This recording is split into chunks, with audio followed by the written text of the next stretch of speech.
morning, and thanks so much for waking up with the Morning Rush. I think we have like an exclusive from Santa, but first, we have Heather Tesh here filling in for Chesley. Yes. Thrilled to have you with us, Heather. I'm just one of the elves that's filling in. Yes. Because Santa's right here. We have an exclusive. Yes, yes. Don't tell the kids. They're still sleeping now. Okay. Well, you know, we're going to have some good Santa weather coming up on Christmas. You know, you want it to be a little bit colder, so. Life expectancy is down again. Researchers are blaming it on opioids since drug overdoses are soaring. Deborah Tuff is here to break down the findings. Deborah. Numbers, friend, are startling and sad. In 2014, Americans were expected to live to 78.9 years. Not anymore. 3 days until Christmas, so if you're planning to buy online or ship your gifts, those deadlines are passing very quickly. Today is the last day you can ship something by USPS to arrive by Christmas. You'll have to do so by Priority Mail Express. Amazon's deadline for 2-day Prime shipping is also today. Meanwhile, stores like Walmart and Target are offering free in-store pickup until Sunday. And, you know, a lot of cars are going to be on the street this weekend. So, Crash, what's it looking like on the roads right now? Pretty quiet if you want to get out and about right now. All right, guys, let's talk about what's going on in other news. An innocent Christmas song or a melody for sexual harassment. The song Baby It's Cold Outside floods the radio at this time each year. But after the rise of the Me Too movement, some listeners feel the lyrics could be interpreted as sexual coercion. Can't stay. Baby, it's cold outside. The popular holiday song portrays a man attempting to convince a woman they should spend the evening together. Some believe the lines say, "What's in this drink?" and the answer is no, sound like the man is forcing the woman to stay with him. Critics argue the song is too insensitive. And the folks at NORAD are getting some extra help tracking Santa this year. The agency is partnering with digital assistants like Alexa, Cortana, and even OnStar, so you don't always have to go to the website. Now, NORAD has been tracking Santa for the past 62 years by using infrared sensors to detect the heat from Rudolph's red nose. And you saw Santa here first this morning. It could be a holiday talker when you're visiting relatives for the holidays. A new study says big-headed babies are smarter.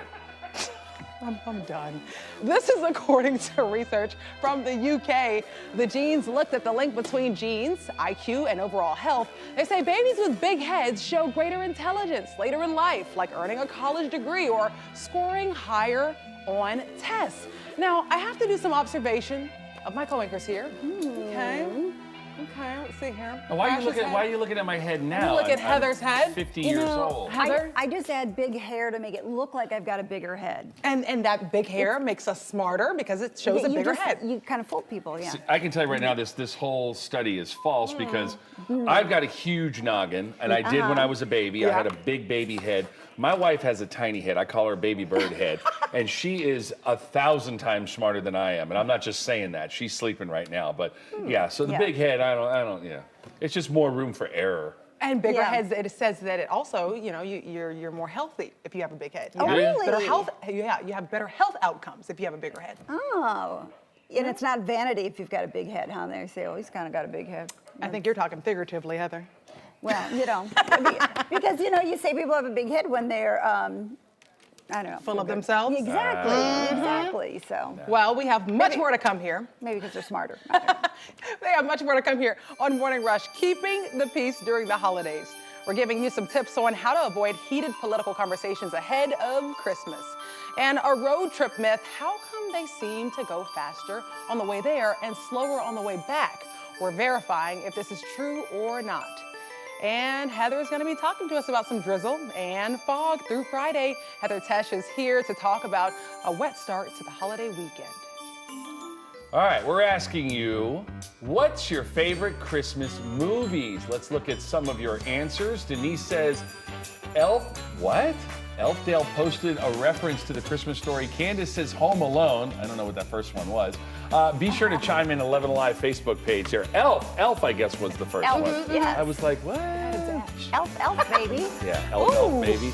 Elf, baby. Yeah.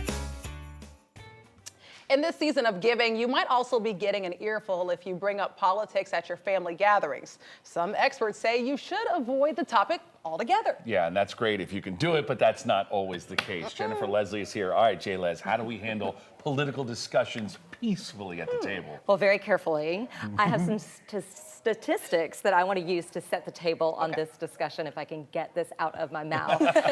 Here is why this is such a timely topic. There was a poll by SurveyMonkey just before Thanksgiving that showed 4 in 10 people said talking about President Trump was most likely to start a dinnertime fight.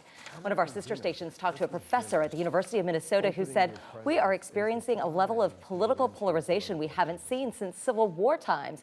And he had this advice for keeping your cool over Christmas: pick the right moment to talk politics. Do it in small groups, or better yet, one-on-one with family members, and go at it slowly.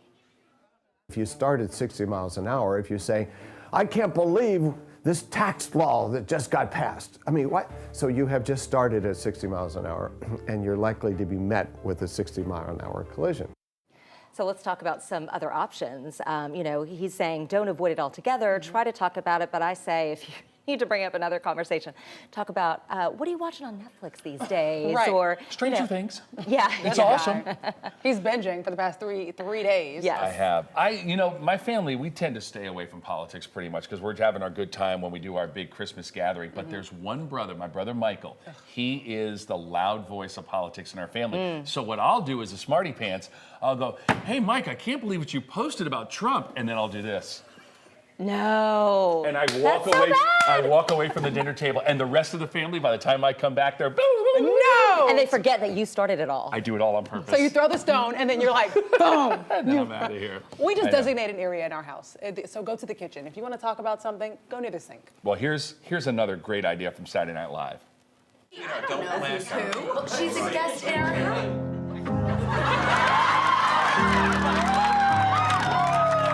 Hello, it's me. I was wondering if after all these years you'd like to meet. Adele saves the day. That was That's from awesome. 2 years ago. That's just to show that, this is not a new thing. It's just perhaps ramped up, this, these political discussions. A little more energized Yes, these days. perhaps. Yep. All right, so keep the peace. All right. Well, you know who else is energized this morning? Miss Heather Tesh. She's in for Chesley this morning. And Heather, how's it looking on the roads? Santa Claus is on his way in a couple of days. And weather is always a good thing to talk about. You can't get into too much trouble talking about that. Welcome back. 5:19 the current time. Don't forget your weather and your traffic always on the side of your screen there. A live look from the Tower Cam in Midtown. Not bad. Quiet on the roads now. Maybe a little touch of fog out there as we kick off, 2 days until Christmas, Francesca? Oh, yeah. I cannot wait for Santa to visit my house. We're getting a firsthand account from the front lines and talking with those who put out the fire at Hartsfield-Jackson. I was the airport chief for many years, and I had not seen a fire that intense in that area ever. This was a tremendously complex incident to manage. The Late Feed's Benny Politan sat down with chief arson investigator and deputy fire chief. They say a faulty switch sparked Sunday's fire. Officials say it took several agencies and close to 2 hours to put out the flames. The public should know that as a city, we're very apologetic. This was a tremendous effort on the part of not just the firefighters, but other partners in managing this incident. Now investigators are completing what they call an after-action review to see how to prevent something like this from happening again. And social media condolences pouring in for a legendary sportscaster. Dick Enberg has died. Liza Lucas is following this from the hub of our newsroom, the 11 Alive Bridge. Hi, Alive. Good morning. Welcome to the Morning Rush. It's Friday. We made it. Christmas weekend upon us. I can't wait. Not bad. I'm so excited. You do. You seem like you got a lot of energy today. I do. I got a lot of sleep last night. Oh, that's nice. She went to bed at 5 o'clock? 5 p.m. Awesome. Wow. I'm proud. You've got to catch up every now and then. You do. Yeah, your body just says sleep. Yeah, right. All right, folks, don't forget your weather and your traffic always on the side of your screen. And there's probably a few of you at home that are a little sleepy, trying to wake up this morning and wondering what you're facing. And The new label reads, "Our child might be the reason you drink. Enjoy this bottle on us." I love that. That is an awesome idea. That's something you would do, I bet. That's something my parents would have done. We'll be back.